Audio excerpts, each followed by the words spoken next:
เขาด่ามาเราก็ด่าไปเขาโกรธมาเราก็โกรธไปเขาเลวเราก็เลวไอ้ความโกรธความด่าเนี่ยมันเป็นความเลวไม่ใช่ความดีคนที่ด่าคนนะท่านอย่านึกว่าเขาดีนะเขาเลวในเมื่อเขาเลวแล้วเราก็อย่าเลวตอบไอ้สภาพความเลวก็สภาพของเขาคล้ายๆกับสุนัขเน่า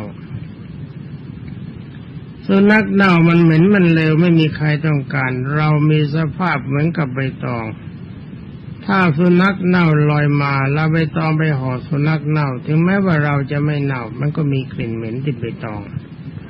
ใบตองจะไม่เน่าก็มีกลิ่นเหม็นเช่นใดถ้าเขาด่าเราด่าเขามันก็เน่าเท่ากันฉะนั้นเมื่อเขาด่าเรามาเขาเลวก็ปล่อยเขาเลวไปแต่ผู้เดียวเราอย่าไปนั่งเลวกับเขา